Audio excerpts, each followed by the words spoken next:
at some point we are going to have to do a whole show about how good this show sounds.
Everybody, welcome to Downballot. We do this show live almost every Tuesday at 7:30 p.m. Pacific right here on Twitch.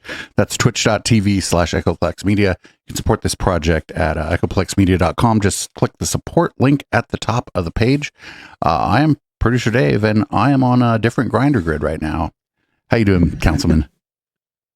Doing great, Producer Dave. I'm sorry to hear of your travels and travails lately, but I'm also glad to hear you're being a good cat uncle to the Media Lynch's feline friends. So thank you for that. Yeah, if you want to find me, you can still catch me on X. I'm not sure how much longer I will be there, given that the CEO of X is about to be part of the Trump administration. But you can find me at THE_councilman if you're really looking to get spicy. They're really trying to troll us right now, so I'm trying to stay away from the Twitter thing, just for my own personal health. Well, very good. We're not here to talk about Twitter today. I don't think Twitter is on any of our stories. Thankfully, no.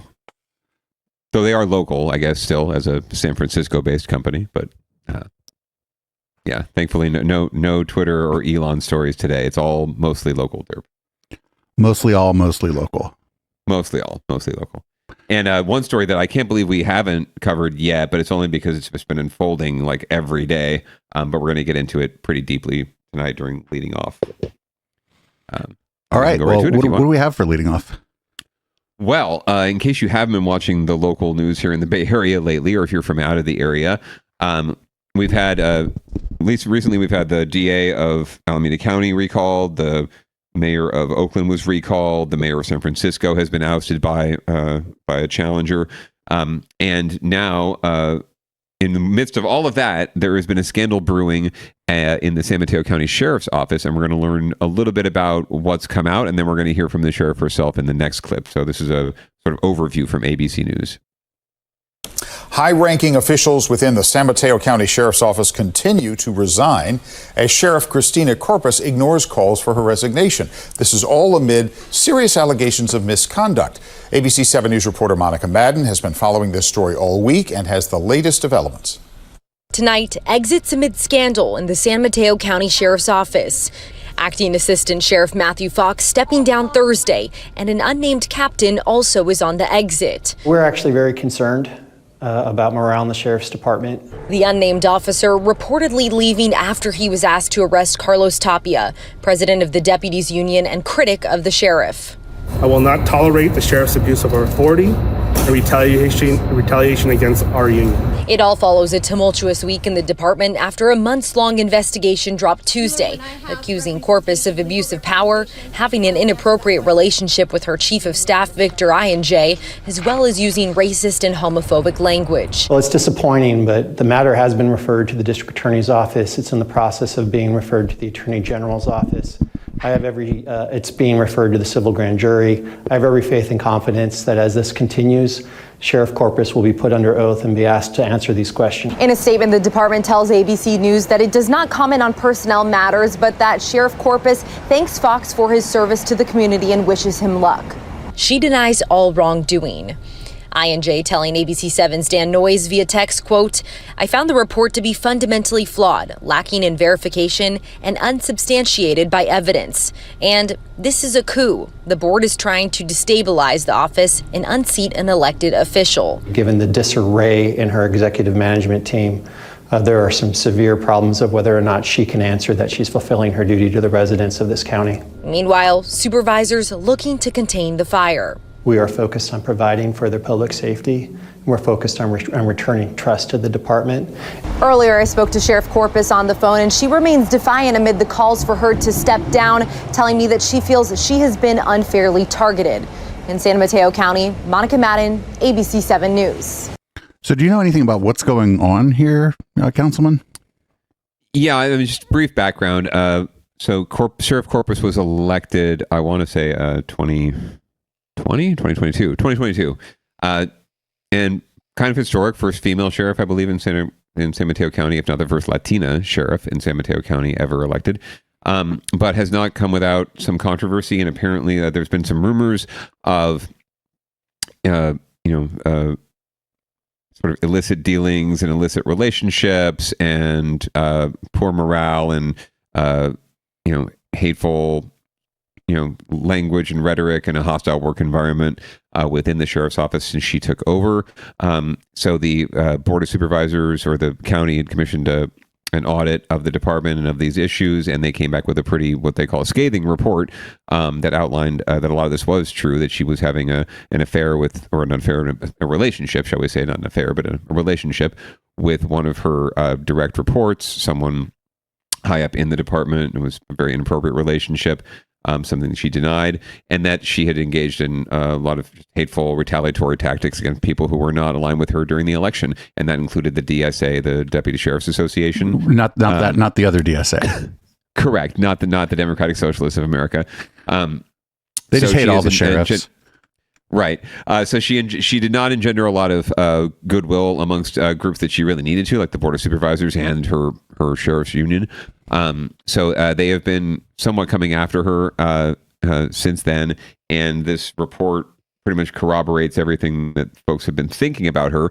She's responded pretty much by holding the line and just denying any wrongdoing, saying that this is, she'll go into it in her interview here, but saying that this is a coup attempt, that they're trying to oust a strong Latina who is leading the department, and cleaning up the department.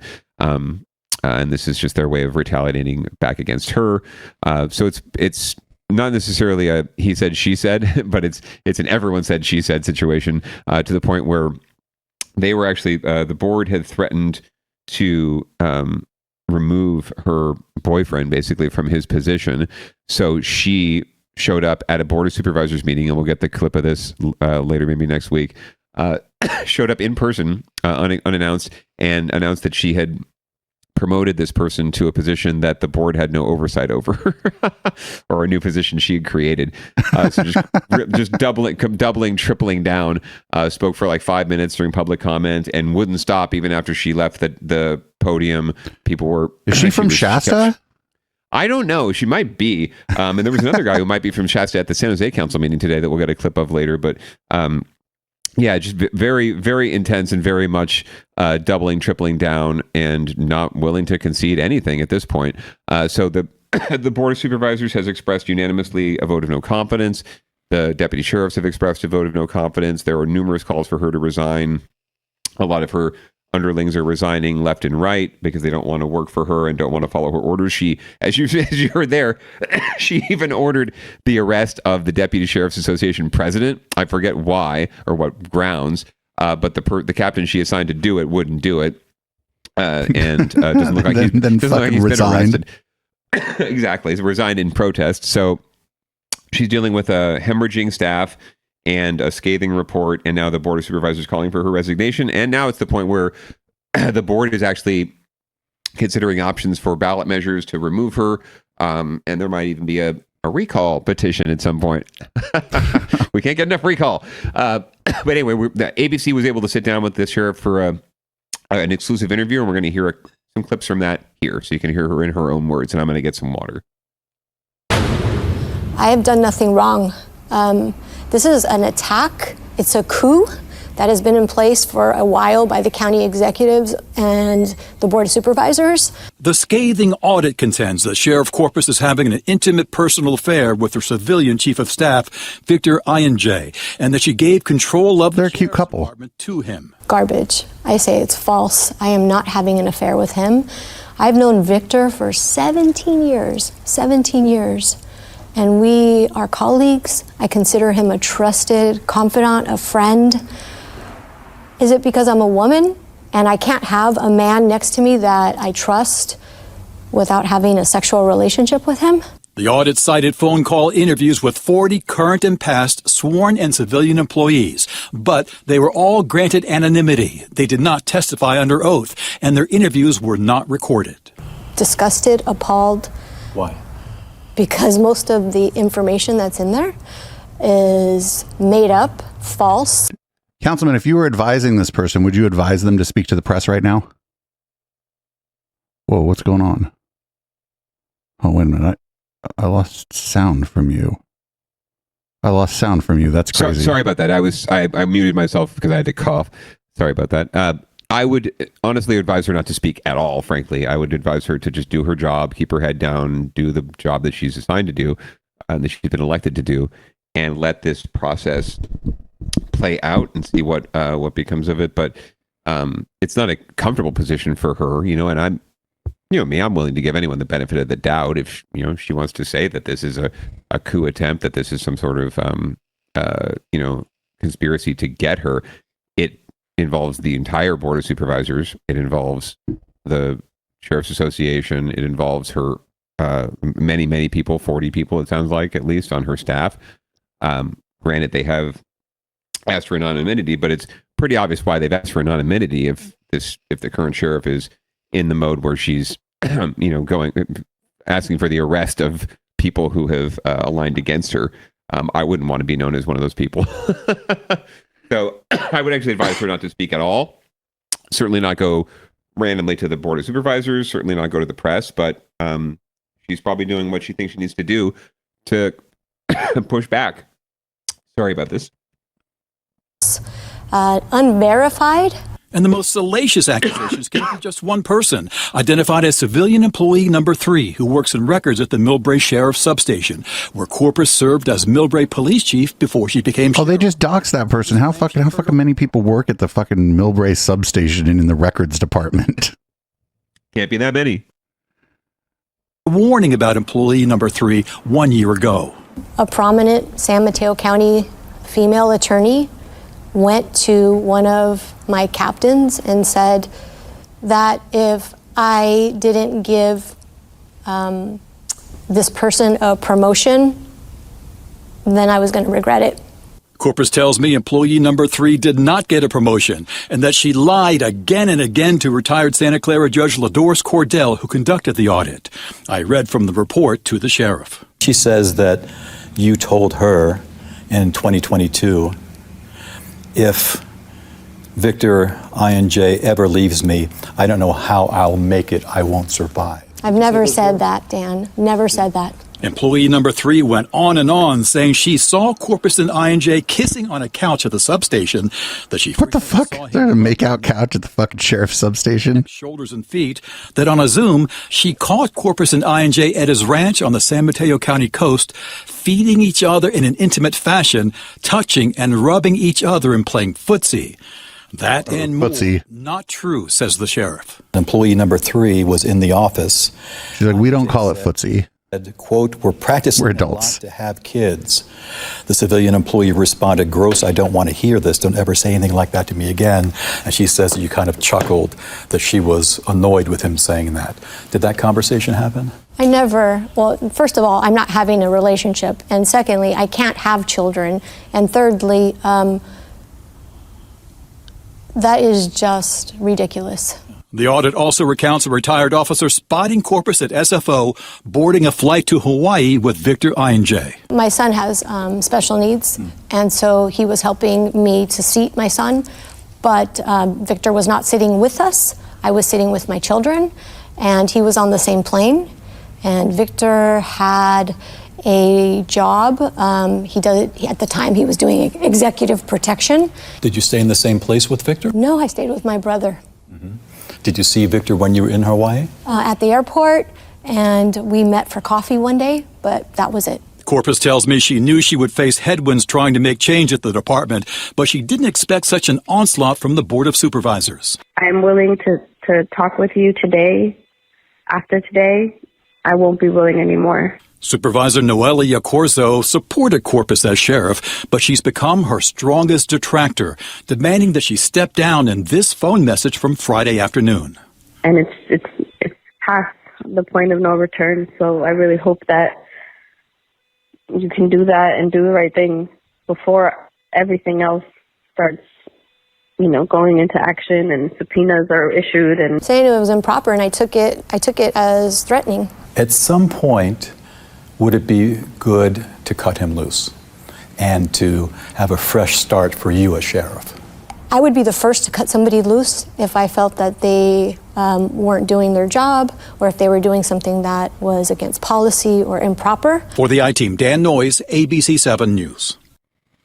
Well, yeah, I mean, like I said, I'm willing to give anyone the benefit of the doubt, but there's quite a bit of evidence mounting here that there was a lot of impropriety happening, and her response is like you said, I wouldn't advise her to speak to the press at all, and I certainly wouldn't advise her to go down that road of the Hawaii trip and he was seating my special needs son, but he was on the plane, but he wasn't there with me. He was on a totally separate mission, and we just happened to be on the same plane, so he helped me with my son.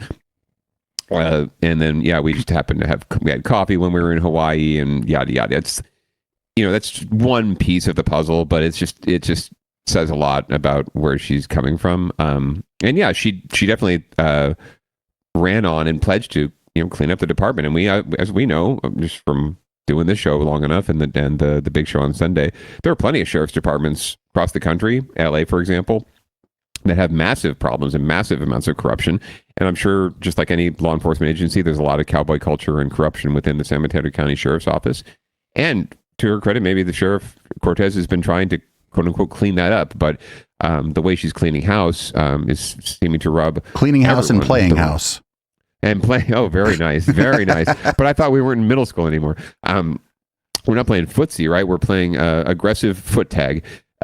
So, it's just the way she's cleaning house is obviously rubbing everyone the wrong way. Not just, one or two people or one. This isn't like one supervisor who just doesn't like her, right? And is going after her. This is the entire board, including Noelia, who was one of her biggest supporters, right? A fellow Latina, right? So if anyone, she would be sympathetic to the argument. You would think that this is a coup attempt to silence a strong Latina, leader of a public safety department. But even she is, trying to, as a friend, even say like, "Hey, you need to back off." I do think that her message to the sheriff was inappropriate. That supervisor should not be making that call either. So because a lot of this should be being done in public at this point, if at all. So I do think there's been impropriety and improper communications on both sides.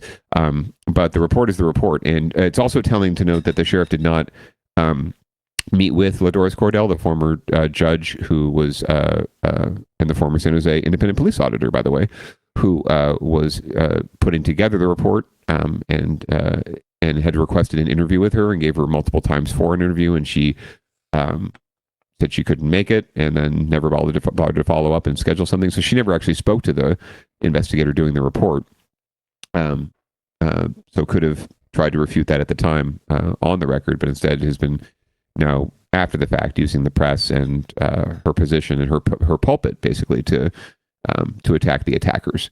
So anyway. So on the relationship stuff, like if it was just that, she could say, hey, a lot of people actually meet at work and, maybe I should have done this earlier, but I'm going to try to we're going to try to reassign this person, get this person another job where they don't report directly to me. And then boom, you're done. But there's all this other shit going on. So. Yeah. And I forget if it's a situation where he reported directly to her or not, but it's just, a lot of these times these relationships aren't illegal or against the rules even. They're just wildly inappropriate because either they work together in a really high, powerful position, or one of them has more power than the other one and has some power over the other one, and that creates a potential conflict. But a lot of times it's not illegal. It's just completely inappropriate. And a lot of the things that she is alleged of doing are not illegal, but very much inappropriate for the job. But she's creating even more problems for herself, I think, by digging even deeper holes by appointing people to new positions and trying to obfuscate and to hold on to her power. It just doesn't seem like she's doing it herself any favors at this point.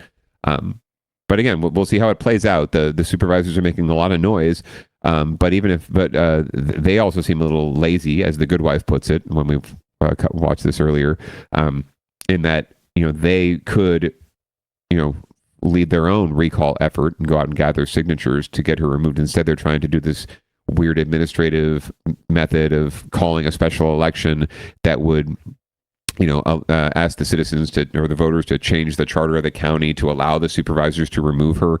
And they could just go through the recall process. And frankly, like this is sort of where the recall process is appropriate, because she does have 2 years left in her term, and there may not, and she doesn't look like she wants to leave, and everyone's asking her to leave, and for very good reasons, and justifiable reasons. So this could be a situation where recall would be very appropriate, but it doesn't look like that they're going to go that direction just yet. So we shall see. This could all blow up in the next week and could be done, or she could decide to stay, and we could have good docket fodder for the next few months. Yeah. I don't understand, like, so one of the things I think that the idea of putting like a special election and a referendum to allow the board of supervisors to get rid of the sheriff, that's not like more of a power grab, whereas a recall would simply be getting rid of somebody they think is corrupt or not representing the county very well. So it seems like what is it? Never let a crisis go to waste. Yeah, exactly. That kind of decision would be fraught with, or change would be fraught with potential, slippery slope, unintended consequences, right? This could all be it's all well and good when you have a situation like, for example, with Omar Torres in San Jose, or in this situation where it's just so obvious that everyone, wants this person to go. But the process is there, right? The recall process is there for that reason. And it's already in place, and it's already part of the the charter and the state charter and the elections code. So there's no need to reinvent the wheel, and there's certainly no need to instill more power in the Board of Supervisors to remove this person or really any county level elected official and overturn the will of the voters. That is a very, very slippery slope to go down, and it could absolutely be used as retaliation in the future, or go as a witch hunt to go after people that one or two or three supervisors just don't like, right? So it's a very slippery slope when you go down that route. I would not recommend it. But like I said, I think that the supervisors are probably feeling a little queasy about them leading on a recall effort. It's almost like they're waiting for the citizens to step up, right? Some group to step up and say or the Sheriff's Association to step up and lead the effort, because they don't want to do it, right? So I fully anticipate that happening if the supervisors don't act soon. I don't see why folks wouldn't organize a recall effort at some point, especially the Sheriff's Union, because of the way she's treated them. Yep. Well, we're definitely going to keep an eye on this one. Absolutely, yeah. It's good that we took a deep dive, because we've had to catch up a little bit. There's been so much happening, but things are happening every day on this story, so we'll be updating it as we go. Ooh, speaking of DAs and recalls, we're going to move on to Down Ballot Watch, and it looks like DA Pamela Price was recalled, even though I voted against it, and we're going to see what she has to say in her concession speech. This is from Let's do it. KTVU Fox 2.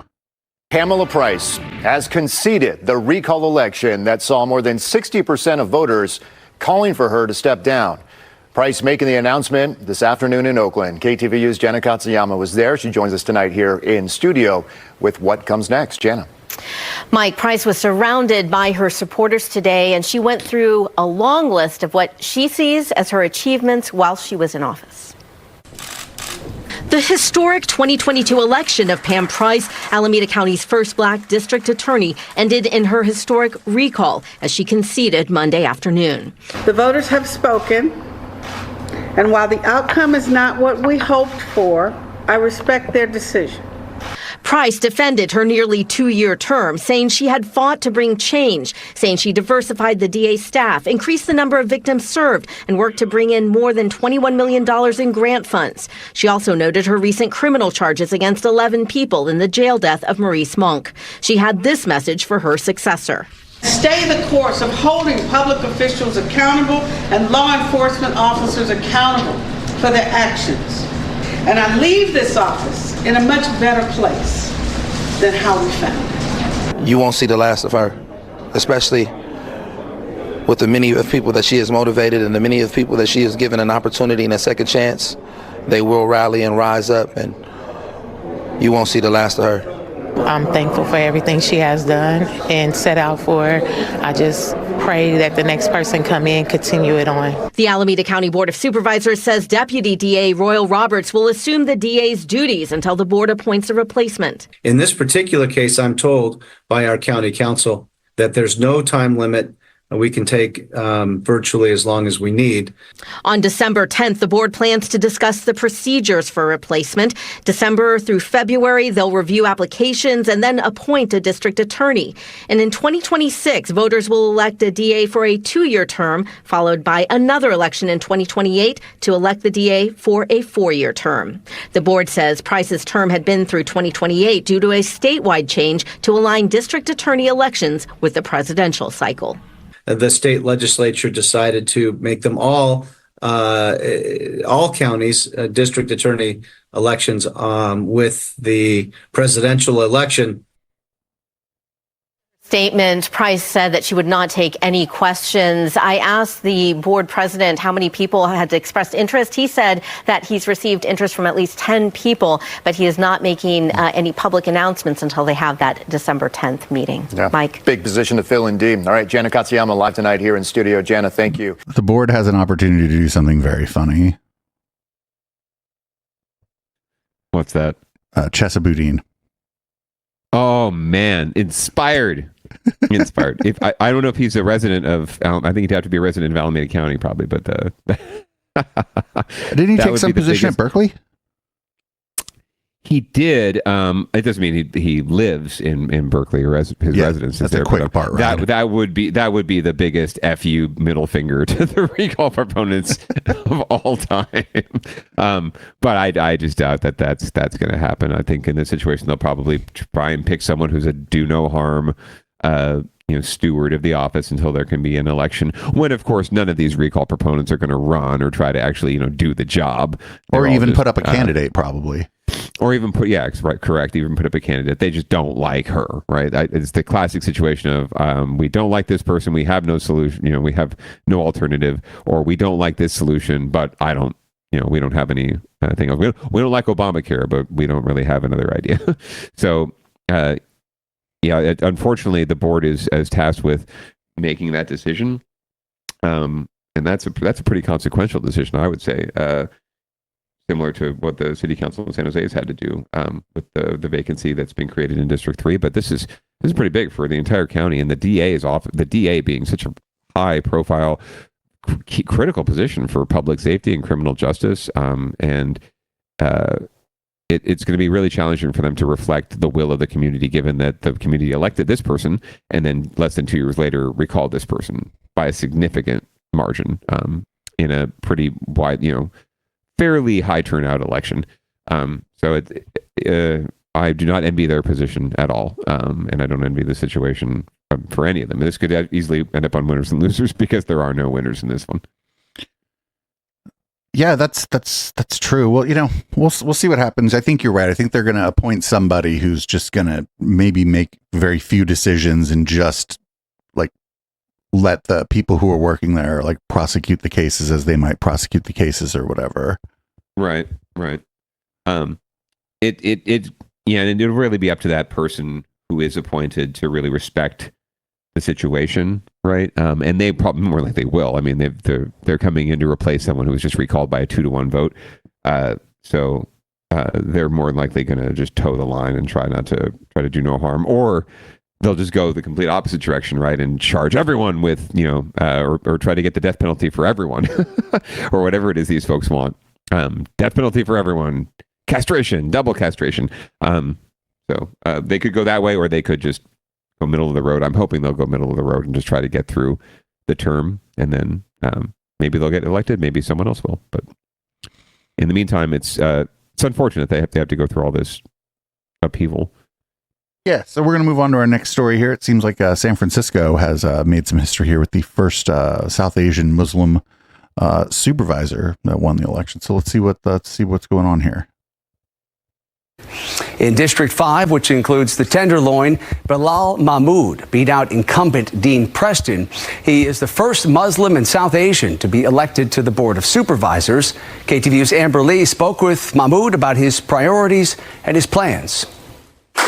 Thank you, everyone, for being here. Newly elected San Francisco Supervisor Bilal Mahmood celebrates with his supporters on Friday night at Zeebeck in Hayes Valley, one of the neighborhoods District 5 encompasses. I'm more excited to meet the community. Earlier, I met with him in the Tenderloin where he lives. The Tenderloin has been a home away from home for my family and for so many immigrants. Though he grew up in Palo Alto, he tells me he and his parents, immigrants from Pakistan, have frequented this neighborhood for decades. He says his family would come to this restaurant, Shalimar, for a taste of food from the Shalimar's hella good. He says his priorities are tackling the area's many challenges, including dirty streets, homelessness, and open-air drug markets.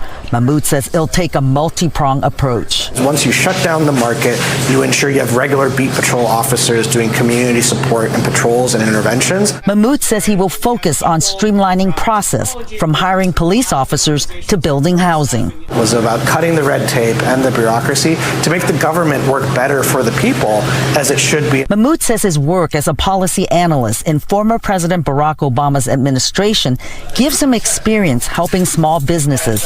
He says he knows how to get things done and build consensus. He points to his work as an entrepreneur, running nonprofits and getting legislation passed. Just feels lawless at times. This couple lives in Mahmood's district. They tell me they sold their car after it was broken into 4 times in 8 months. It's just not safe around to walk around at night, and it's often not safe to walk around during the day. Not to mention the cleanliness. My goal as supervisor is to have the rest of the city see what I see in this neighborhood, which is the community, the diversity, the small business. Mahmoud says he's looking forward to working with the other supervisors and the new mayor. He is scheduled to be sworn into office on January 8th. In San Francisco, Amber Lee, KTVU, Fox 2 News.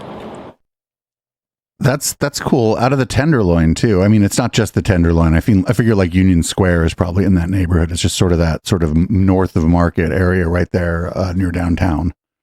Correct. Yeah. Dean Preston was the incumbent supervisor, and he was ousted, just like a lot of other incumbents were, including the mayor in this last round of elections. So, yeah, I think the voters again are in obviously a not throw the bastards out maybe vibe, but certainly an anti-establishment or anti-current leaders vibe, right? Whoever is in charge is not very safe. Warning to Ed 209 in San Jose. But yeah, it good, interesting to see. We'll see what comes out of this. Great to see more representation and diversity in the Board of Supervisors, and good to see that the voters of San Francisco, aren't satisfied and are willing to change things up. But again, yet to be seen how things play out in the Tenderloin, because it's going to take more than one supervisor to really help that neighborhood, become all it can be. But well, I don't know. I mean, I've Shalimar's the bomb. I've been to the TL recently. It just isn't that scary. Yeah, that's the thing. And maybe it comes from, I don't know how much of it comes from being just a whatever big white dude. Like I've even in San Francisco, I don't recall being in any neighborhood where I felt unsafe, walking around daytime or nighttime. Frankly, I've certainly had my share of property crimes inflicted upon me here in San Jose, but every time I can point to something I could have done to prevent it. So if your car has been broken into 4 times in 8 months, maybe it's not a them problem. Just putting that out there. Also, like, if you live in the TL, what the fuck are you doing with a car? Yeah, what you don't like? Oh, we sold our car because it was broken into. No, you sold your car because you have instant access to public transportation that gets you anywhere in the Bay Area within a 5-minute walk. So I don't understand why anyone would have it. I wouldn't bother to have a car or spend all the money for parking and everything else and gas and whatnot. Like, who needs it? I'd have it in the garage maybe and go on trips, right? But I wouldn't be driving it around. When I lived in the city, I knew some rather well-off folks who basically rented garages or driveways from people in the East Bay that live near BART so that they could get to their car if they needed to, but they weren't burdened by their car in the city. Yeah, and there's even long-term parking options for people for just that situation, like these stackable, spots where you can just put your car up for a lower amount, right, on a more long-term basis. So yeah, I don't know why you'd have it in the first place. But long story short, we will see if Supervisor-elect Mahmoud is able to make an impact and regain maybe kill the doom loop and regain the trust of the community. It sounds like the folks even in the neighborhood are starting to believe the rhetoric. Yeah. I mean, I guess if you live there, you probably see it more than I do if I'm like going there to like, because my hotel is there when I play a rave, or because there's a really cheap cannabis club there, or you know what I'm saying? I mean, you might, if you're seeing the day to day, maybe it grinds down on you, but it's also like, maybe they thought it would be cute to move to the city or whatever. And I'm sorry, like it's the city, San Francisco is cool, but it's not always cute to live there. Just like any city, right? It's got a lot of, cachet. And hell, when I was younger, I'm like, that was one of my dreams. It was like, oh, I'll live in San Francisco. And as I got older, I realized I don't really want to live in San Francisco. I tried it, and I don't really want to live in San Francisco. It's not really my cup of tea anyway. It's not for me. So maybe it's the case for other people, and they should maybe consider somewhere else that's maybe more affordable too. Who knows? Well, the city's with all this negative talk about the city is starting to become more affordable as long as you don't want to live in the Castro or Nob Hill. So. Right. And so maybe the doom loop will help with affordable housing over the long run. Yeah, maybe this is all just a scam by like the affordable housing advocates to get all the fucking NIMBYs out of the city. That would be a really slow burn, but I kind of like it. All right. Well, speaking of NIMBYs in the city, and how San Francisco's just got its head up its posterior sometimes, there was a ballot measure K or Prop K. That would close down the Great Highway on the west coast of San Francisco on the ocean side to traffic, make it more of a bike pedestrian friendly, park motorcade or park plaza type of thing. Anyway, long story short, I believe it passed, but now things are getting political, according to the headline, which is the dumbest fucking. This is a ballot measure. What the fuck? This is like saying you're running for president. Why are you being political all of a sudden? Right. How can we politicize this process, this election? So we're going to find out what's going on here, because it doesn't seem like the people on either side are willing to let this prop go. Well, on November 5th, San Francisco voters, as you know, approved to shut down the Great Highway, which runs along the Pacific coast in San Francisco. But the fight over that stretch of road appears to be turning into a political fight and a possible recall campaign. Wilson Walker was out on the Great Highway, where both sides faced off in person. Recall the park? Who do you recall over this? The voters voted for it. Probably the supervisor. And I think we could build it similar to the High Line, where there's so many different experiences to be had along the way and more opportunity to build community, which is what we need to do right now. For supporters of San Francisco's newest... That looks like a great neighborhood. I'm going to start spreading rumors that there's rampant crime there so I can move there one day. The future of this space while celebrating the sunset, right? Of the it looks like it. That will make it happen. The voters have spoken. This victory parade, it's really very insensitive. But this is just obnoxious. This is rubbing our face in it. The victory party also showed that the fight over Prop K is not over. Opponents, who were outnumbered, showed up to protest the celebration. What? I was really uncomfortable how they were over-shouting. Share the road. And I think we also... But the supporters are being obnoxious, apparently. The divide on the highway reflects the divide. I think everybody here is probably obnoxious in their own way, if we're being honest. It's San Francisco. I mean, come on. With many on that purple west side left feeling like the vote itself was unfair. The residents of the Sunset District, we're still digesting what happened to us. We're still digesting the betrayal. Ma'am, have you ever heard of the Electoral College or the Senate or... Right. I mean, it's not even the Electoral College. It's just, it's still one vote, one person, one vote. It's just, it's just that the folks in your neighborhood didn't vote for it and folks on the other side of the city did. But it's not like they're on the other side of the world or Maine, right? It's still San Francisco, just not your San Francisco. Right. Lady, the neighborhood you go to for tacos voted for it. Right. Or the Giants game. People who live out by Ocean Beach, people who live throughout the Sunset came together, came up with this idea to create something, a better use for this road that's losing its greatest utility. And so they came to me with this idea, and I supported it. I believe it. I think it's good for the Sunset and good for San Francisco. Ingardio says supporting the park was simply the right decision, and like removing the Embarcadero Freeway, he says history will prove him right, but in the near term, social media has erupted. West Side Trader. Opponents. Graphic design is someone's passion. Central target. Yes. We elected him to represent taking advantage of the wicked color theme. 5, not District 9. And that anger is now turning into political mobilization. No, this is a political mobilization, sir. This is a protest with signs. It's been a political mobilization. It was a proposition. About the closure of the road. We're gathered here in the avenues at a diner to talk about the early stages of a recall campaign. They want to see who's organized, who can possibly raise money. And while they don't want to go on television, they say they are committed to the next big fight over San Francisco's Great Highway. Oh, absolutely. I'm 100% behind a recall. I will do everything I can to recall that, man. I will be. Are you concerned that people are angry enough about this that it may in fact cost you your seat?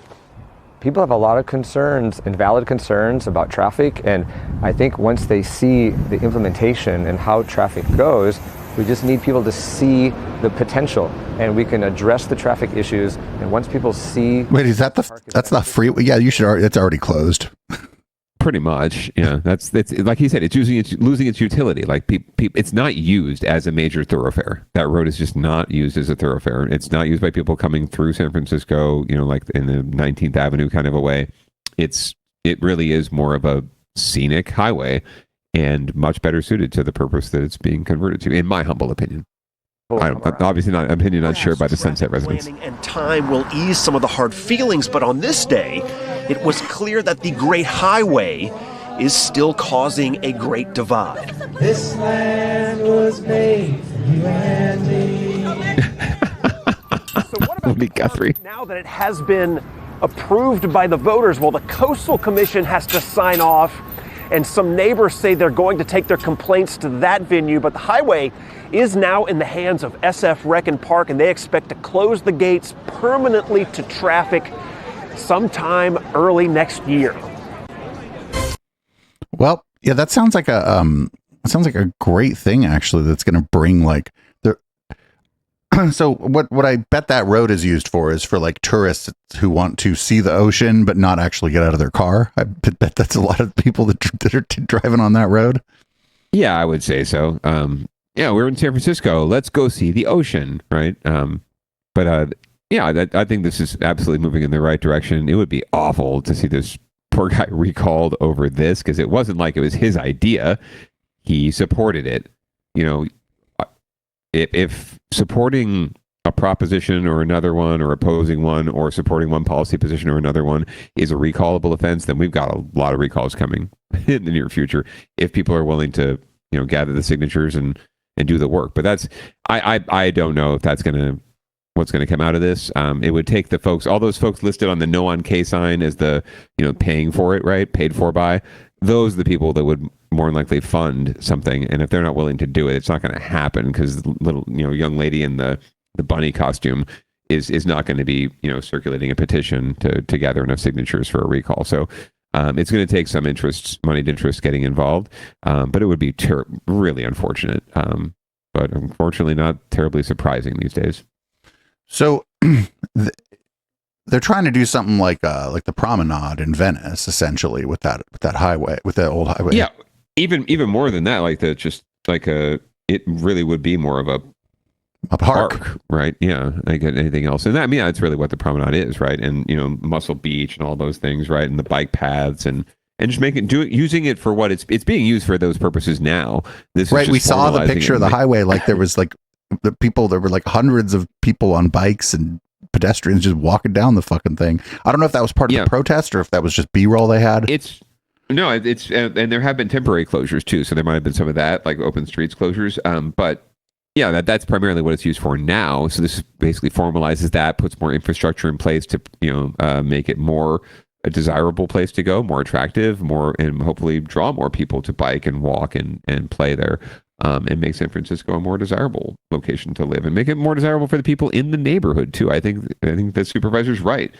If you let this play out, right? Yeah, you may not be excited about it now, but you know, the people have spoken, and you got to give it a chance to succeed in the first place. And this is just dragging out a battle that, you know, if you really wanted to win, like, you could have organized and went over and knocked doors on the east side or whatever, gotten into apartment complexes, or done whatever you do when there's no doors to knock, or called voters, or just done some sort of organizing effort to mobilize east side voters to vote no, right? But you didn't, and you're paying the consequences. And also, that map doesn't show the percentages, right? It doesn't show the breakdown of each precinct. They could have been, most of those precincts went by like 10 votes or something to the no side. So it's not as though that they have some sort of mandate either to protest this. But yeah, the recall of the supervisor who supported it is the dumbest response I've ever heard to something like this. Like, you don't like it? Put together a proposition for the next ballot and try to get it reversed, right? That would be the solution. Anyway, or you could just, you know, accept the will of the voters. Speaking of dumb, our next story is about Daniel Lurie, who is the mayor-elect of San Francisco, and known fucking ghoul, Sam Altman from OpenAI, who day of reckoning's coming for him soon. Boy, howdy, because I think venture capital keeps throwing money at OpenAI, and eventually they're going to be like, well, wait a minute, I'm supposed to get some of this money back at some point. Yep. But I guess he put Daniel Lurie has Sam Altman on his transition team. Yeah, we're going to learn about that. It's a brief clip, but we're going to learn about that and a few other interesting folks who are joining Mayor-elect Lurie's team. New at 11, OpenAI CEO Sam Altman is on the team to help Daniel Lurie transition into his public office as mayor. The San Francisco mayor-elect just announced his transition team. It does include 7 co-chairs, along with Altman. There's also former San Francisco Fire Chief Joanne Hayes-White, Mission Asset Fund CEO Jose Quinones, former Twitter CFO Ned Siegel, and Michael Tubbs, the former mayor of Stockton, who gained national attention for being the youngest mayor of a major American city and for launching his University Basic Income Program pilot. There's also Nancy Young, the chief of the Vulnerable Victims Unit at the District Attorney's Office, and finally, San Francisco Police Commander Paul Yep. The final 3 rounding out the transition team as advisors. I don't know who most of those people are, but what the fuck is Sam Altman doing there?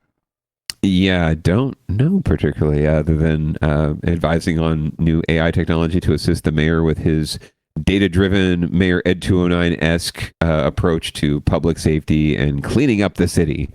So he's probably going to enlist Sam to give him some ways that they can do that without people.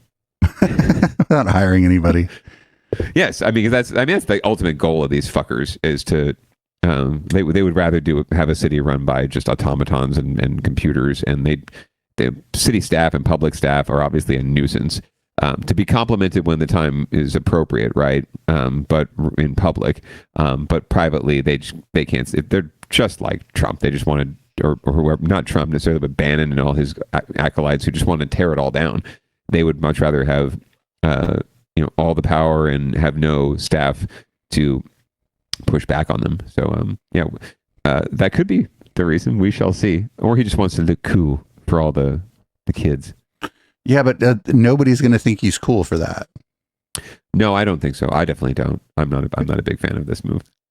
But like nobody likes Sam Altman except for like people with like billions of dollars that I guess they just don't want. Well, that's why he's got like hedge fund, people also on this transition team too, right? And it reads very much like the cast of characters from like a Mayor Matt Mahan or this ilk Mayor Eric James, right, in New York. That whole vibe, like it just reads like that outsider, insider. We're gonna disrupt, right? So this is like his Elon pick. This is like, Elon or not Matt Gaetz, definitely the Elon pick. Definitely the Elon pick. The Matt Gaetz pick would be. Remember that guy that got busted for the fraud with the I forget what department it was. Parks and Rec, I think, yeah. Right? The fake nonprofit. Yeah, that would definitely be. Or the sheriff of San Mateo County. Yeah, possibly. Why not? Fuck it. Well, they were talking about all this public displays of affection. Anyway, we don't need to get into that. That's for the Sunday show. Let's move on. I did want to drop one story in here because we had something that came up today. In fact, earlier today, the San Jose City Council, the story we've been covering for a number of weeks, was considering their options for how to fill the upcoming vacancy that will be created when Omar Torres' resignation officially takes effect next week. So NBC Bay Area was there, and they're going to tell us what happened today. Okay. Hopefully. Yes. Hopefully. Yes, if there's no ads. 90 minutes, the San Jose City Council took the next step to replace council member. Ignore the image. Torres. He resigned hours before police arrested him on child molestation charges. NBC Bay Area's Marianne Favre was live at San Jose City Hall. Did the council decide what to do, Marianne? They certainly did. They voted 8-2 to hold a special election to decide who will replace Omar Torres. In addition, the council also decided to select an interim representative for District 3 until the election can be held. It's been a hot topic with council members lobbying on both sides of the issue, some pushing to appoint someone, others pushing for an election. This afternoon, 16 people from the community weighed in on the issue, with nearly all of them supporting a special election, saying it was important to let voters of District 3 decide. And people need to have a representative. 9 or 10 council members that don't live in a district should not be in the position of appointing someone who will then be running as an incumbent the next time around, which is a very powerful advantage. Critics of the council's decision argue the election will take too long and cost far too much. City staff estimates the election will cost somewhere between $2 and $3.3 million. That special election is expected to be held sometime in April of next year, and the person that is elected is not likely to take office until August. Reporting live in San Jose, Marianne Favreau, NBC Bay Area News. So I think last week I was asking about whether or not there was like a hybrid solution. It seems like that's what they're doing. Yeah, and I'm supportive of that. And I think that was probably the best solution. They're all the options suck, because even if you with the special election, regardless if that's the only thing you do or you do the interim appointment, and it's going to be an April primary, a July runoff. It's going to be the worst turnout you will ever see in an election. You'll probably see like 10% turnout if we're lucky. So basically like 10,000 people deciding for a district of 100,000 who represents them. So it's not at all going to be representative. It'll be a lot of old white people voting in a district that is predominantly Latino and lower income. So you're not going to get a representative vote anyway, regardless. But I also can't argue against doing a special election, letting the people decide whoever those people are. In the meantime, you need someone to represent the district during the budget process, which starts in January. So the interim appointment makes a lot of sense as long as it's someone who has committed to not running and seeking the seat so that they can focus on the job and let the election play out. And then a new council member will be seated in August, at which point they will have a grand total, I think, of 2 months before the fundraising and election season starts for the 2026 elections.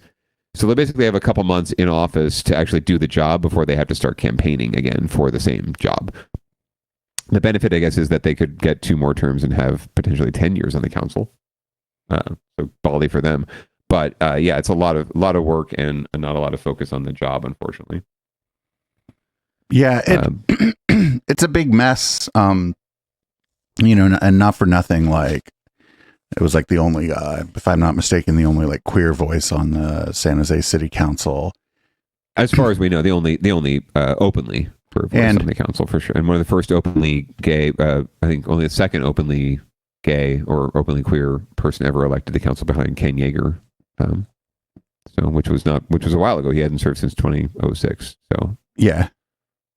So it's unfortunate, and and Omar had he, despite his personal issues, obviously, he had a very compelling personal story. He was born and raised in that community, in a low-income community, and did the whole. He lifted himself up, right? He came out of the community and became an organizer and nonprofit leader and advocate, and staffer, city hall staffer, and then rose to the rank of actually becoming the council member. And he tried twice. This was his second attempt at running, and he succeeded and was very successful. He had a very wide margin in his win. So he had kind of a mandate and had a lot of community support. So it's disappointing and discouraging and on many, many levels. But especially, again, for the people of District 3, they just deserve better, unfortunately. And I don't think they're going to be well served by any of this process until there is a general election when they can have a more representative body come and vote for their representative. But in the meantime, this is probably the best that the council can do, and I can't complain about the process. And it was one of the few times, Producer Dave, when I was sitting there agreeing and nodding in agreement with Mayor Ed 209. He actually had a pretty rational approach to this, so I'm glad to see that they went forward with this. Yeah, and not for nothing, I'm glad that national news hasn't picked up on this in the current political climate. Yeah, that would be excellent if they didn't and just let us do our thing. There's just so many other things happening out there right now. When we're hearing about potential attorney general nominees having sex with minors on top of slot machines or board games or something at pool parties, it's just, I think this is kind of not registering necessarily. But that's why we're here on Downballot, and that's why you're here, listener and viewer, to make sure that you're staying attuned to all the goings on. This happens everywhere. These things happen in every community. So another sad story from San Jose. So it's time to move on into winners and losers, and we only got 2 stories this week. They're both kind of funny, actually. Yes, and mostly losers, but mostly down ballot heavy stories this week. So this is something we covered not too long ago. We love talking about bike lanes. We love talking about how people get set their hair on fire about bike lanes. This particular bike lane, though, probably not the best idea in the first place, and it looks like it's headed for the scrap heap. But we'll find out more. San Francisco's controversial center bike lane on Valencia Street is one step closer to being removed. It was new and a little bit difficult to navigate, and if anybody parked to run out and get something, all the traffic got stuck behind them, and it was challenging. After over a year of business owners reporting concerns about the removal of parking spots to create a new bike lane, the city's transportation agency is taking responsibility and presenting their final design to turn the center bike lane into a side-running bike lane. I hope that the agency has learned a valuable lesson for the future, that they should just install curbside protected bike lanes from the start rather than proposing kind of these novel or new designs that don't work. The side-running bikeway design is already in place in other parts of the city. We're on 14th. And in like every other city. Everywhere else. Valencia. This is what that new design is going to look like. Like, have you ever seen a bike lane before? It's going to look like that. Thank you, Luz. Thank you. Right next to the sidewalk, and cars are going to serve as a barrier between traffic and the bike lane. She should really be riding a bike in this story. This will still impact parking. Overall, we're going to remove 79 parking and loading spaces with the change to a side-running bikeway design. The new design is not perfect. Luke Bornheimer, executive director of the nonprofit Streets Forward, is concerned about the risks of floating parklets. Running in between the sidewalk and the parklet. So if a server is walking between the parklet and the sidewalk, if a kid or a senior or a person with a disability is walking in between the sidewalk and the parklet, they have to cross the bike lane. And so that just creates conflicts and potential safety issues. Despite all this, merchants are hopeful the new design will bring business back to Valencia. It helps us bring in traffic, more foot traffic, more people want to drive on the streets over here. There used to be a pretty happening place. We've talked to the business owners and SFMTA, and I think overall everybody agrees. The SFMTA board is set to vote on this design on Tuesday. In San Francisco, Luz Peña, ABC 7 News. So, my only thing is that the thing they did was like unsafe, because no matter which way you turn now, you're turning across traffic. Yeah, from the center lane, right? Yeah. That's more likely why it's not an acceptable or accepted standard for bike lanes to anywhere else. So this is the first. This is absolutely the first time I've ever seen center bike lanes, at least locally. You see this with express bus lanes, right? That's where they run. They run down the center of the road, but those are buses, and there's a reason for them being in the middle of the road. Just all standards of practice have the protected bike lanes on the side. And there's a reason for that. I do share the concern from the Streets Forward person about the parklets. That's kind of an awkward positioning for them, but it just goes to show that no solution is perfect, and all advocates will always find a reason to critique. Shall we say critique? Not to complain, but to critique. And there's always room for improvement in any public works project. So, now, speaking of which, this next story is just dumb. We've only covered a couple times this saga of the changing of the Oakland airport to San Francisco Bay Oakland International Airport, and I guess they were allowed to do it. And now I guess there's some kind of like an injunction or something by the courts. Now they can't use the name. It's sort of like they could do it if they wanted to, like their board could decide to do it, and it wasn't necessarily illegal, but SFO has filed trademark suit against them. So now they might be forced to stop doing it until that suit is resolved. But we're going to find out more from ABC 7. This massive sign says San Francisco Bay Oakland International Airport. Tuesday, a federal judge ruled that the sign and others like it must be changed immediately.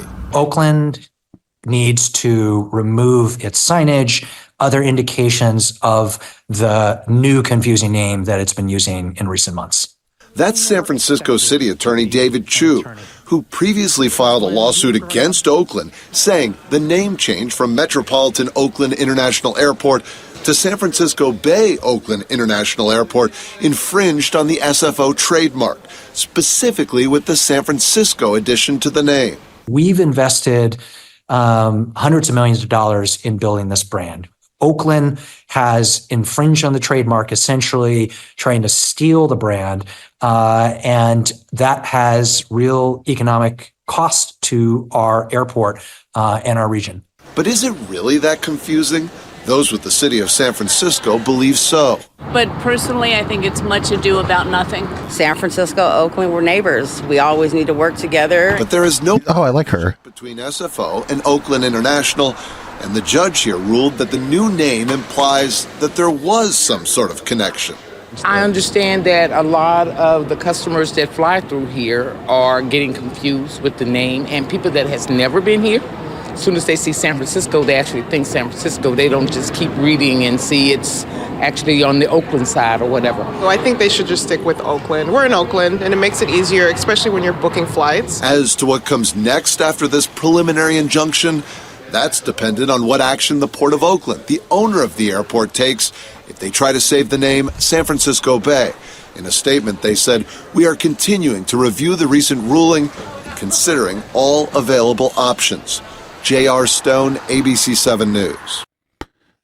So my take on this has always been that, like, it's kind of dumb because the San Francisco airport is also not technically in the city of San Francisco.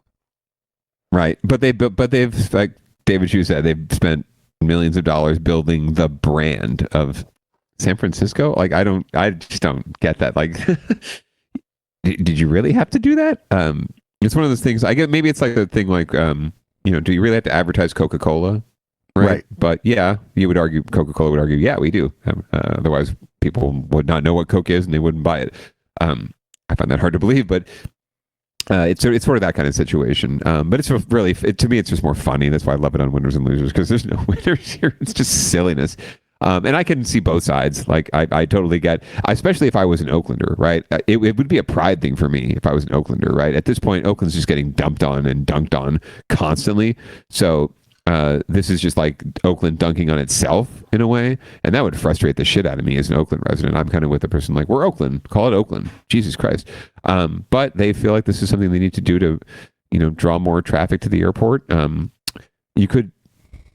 could see a situation where the three major airports in the Bay Area, like, I don't know, coordinate and try to share the wealth in a way, right? And coordinate with each other and help each other. Like, hey, we see a lot of people booking flights to San Francisco and then driving down to San Jose. Why aren't you booking flights direct to San Jose? Why don't San Jose have more direct flights? Oh, well, if we had more people flying in here, we'd have more, or wanting to use the airport, we'd have more direct flights. And it could all just lead to a rising tide lifts all boats on San Francisco Bay. But instead, it seems like everyone just wants to fight over their scrap of the pie. And that's not going to hack it anymore in the modern world when things we just have to think more regionally and more collaboratively if we all want to survive. Yeah. So. I just think it's dumb. Because it would be one thing if it was like far.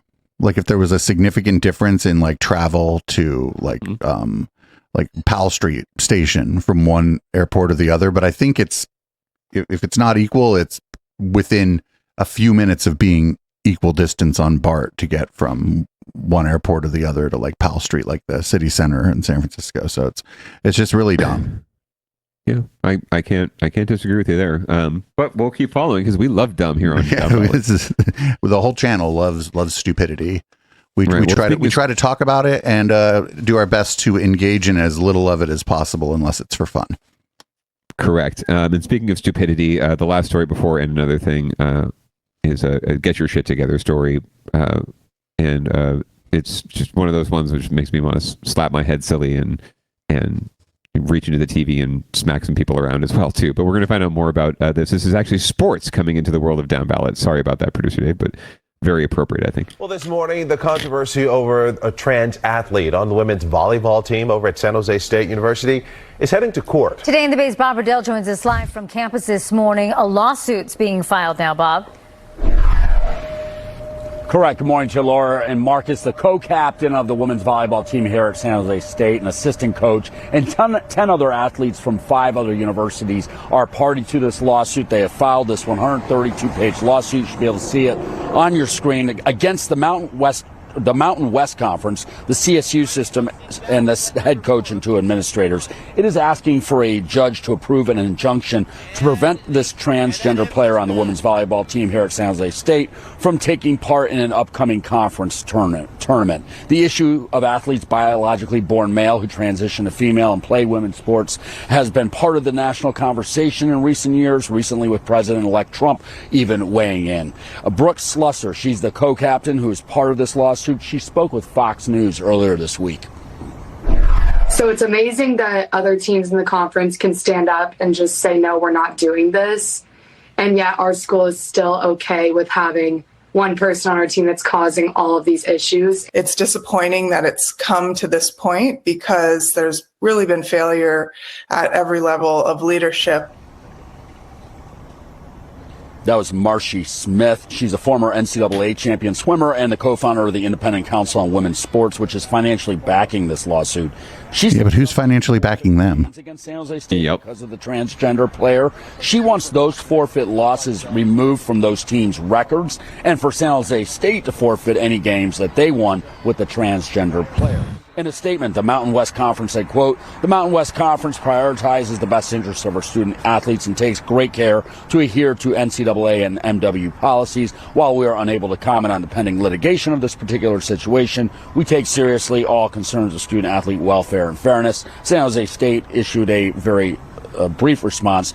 "We received the complaint and will review and respond appropriately. We have no further comment at this time." Due to this controversy, San Jose State has provided extra security for the team at home and away matches tomorrow. The women's volleyball team here at San Jose State is set to take on Colorado State. Reporting live here at San Jose State University, Bob Riddell, Today in the Bay. All right. So, like, my position on this is pretty much the same from the beginning. Like, there are sanctioning bodies that fucking decide who gets to play, and in competitive sports, like at the college level and higher. And I feel like this is the job of the sanctioning body to make a decision.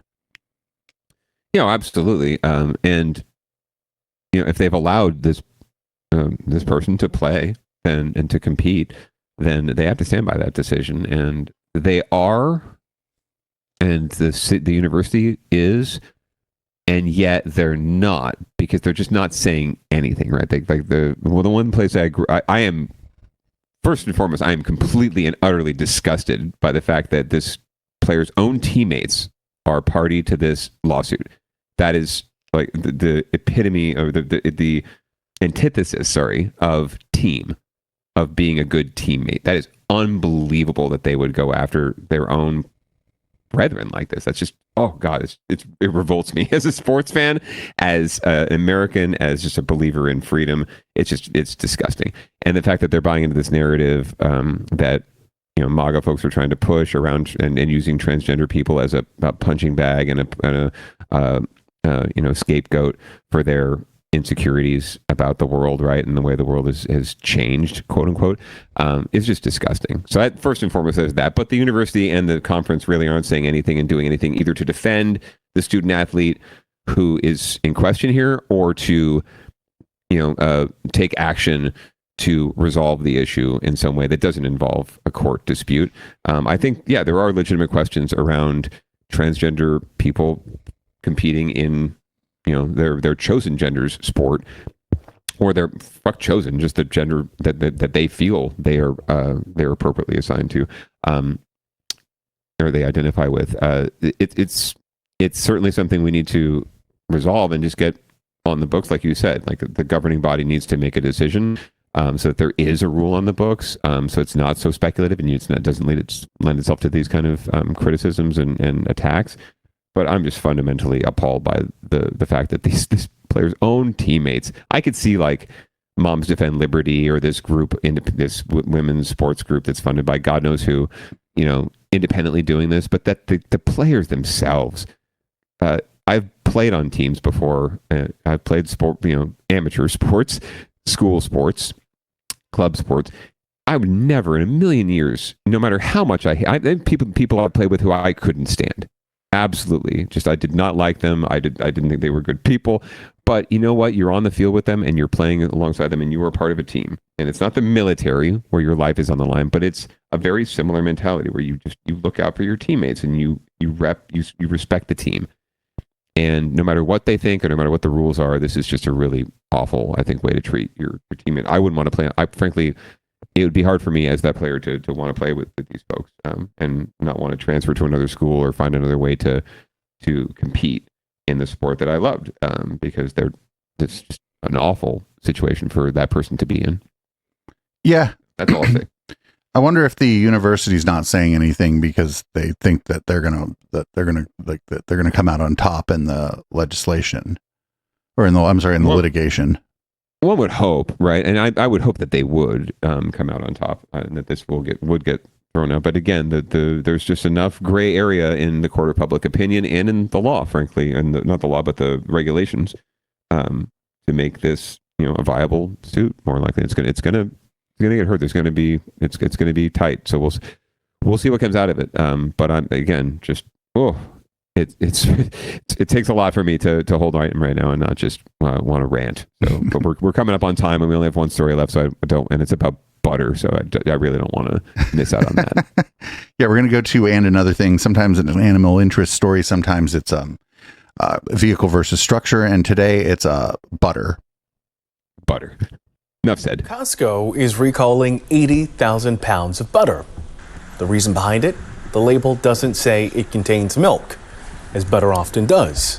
The recall includes Kirkland Signature Unsalted Sweet Cream Butter and Kirkland Signature Salted Sweet Cream Butter. The products were distributed throughout Texas.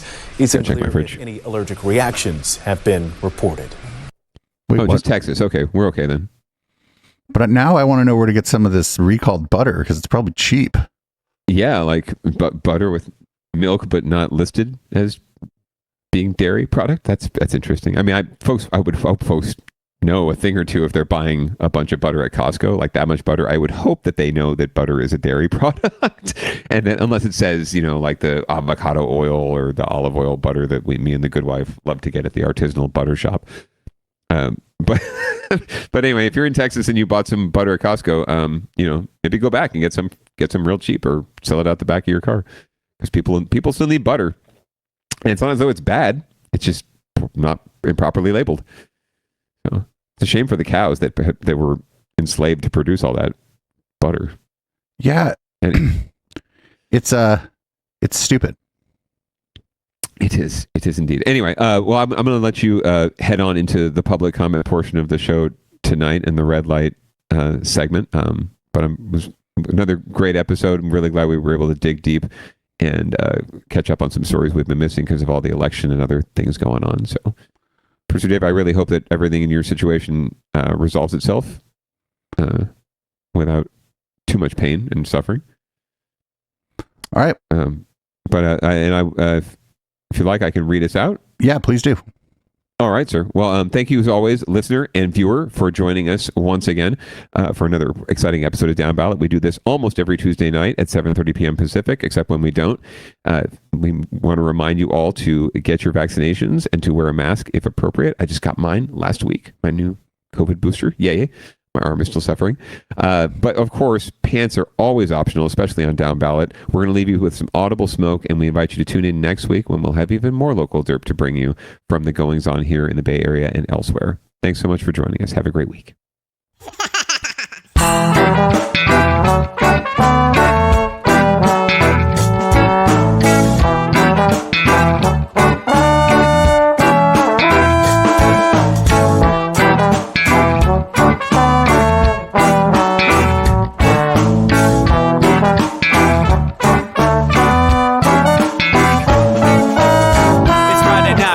Time to get the party started. Pick up my phone just to check and see who's calling. Dress up real nice for the ladies at the bar, and I'm driving in my car just to get to where they are.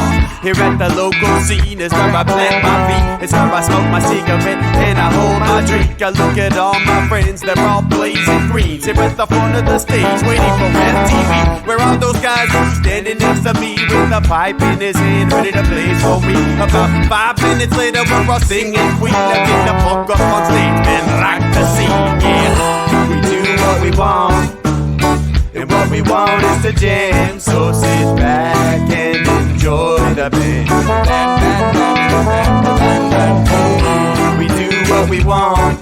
wanna do, and what we want is to jam. So sit back and enjoy the band. Enjoy that band.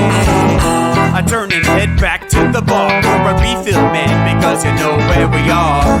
We're headed out to the car to smoke another one and another one.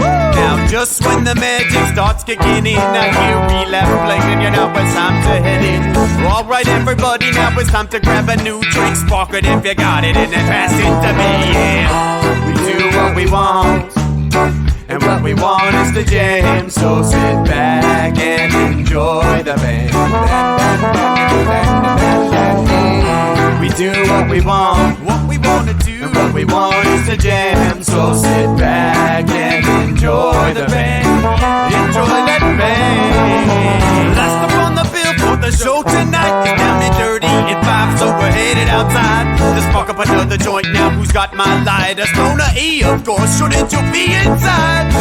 I'm all up in this bitch, being who I gotta be. I'm fucked up like the U.S. economy. The truth is that I don't think logically. Stoner E take you on a psychedelic odyssey. Now inside motherfuckers is rocking me, and outside shit we smoke a lot of broccoli. Rocky the roller, yo, that sexy girl be jocking me. Ain't too drunk to fuck, but don't probably do it sloppily. We do what we want to do, and what we want is to jam. So sit back and enjoy the band. Enjoy the band and enjoy that band. Yeah. We do what we want to do, and what we want is to jam. So sit back and enjoy the band. Molly say that he like jamming, and he hope he like jamming too. Well, I gotta say, thank you, Bob, we do. Yes, I gotta say, thank you, Bob, we do. Well, Bob Marley said that he like jamming, and he hope he like jamming too. Well, I gotta say, thank you, Bob, we do. Yes, I gotta say, thank you, Bob, we do. Yeah, we do what we want, and what we want is to jam. So sit back and enjoy the band. Yeah. We do what we want, and what we want to do, what we want is to jam. So sit back and enjoy the band. Enjoy that band. We do what we want to do, what we want is to jam. So sit back and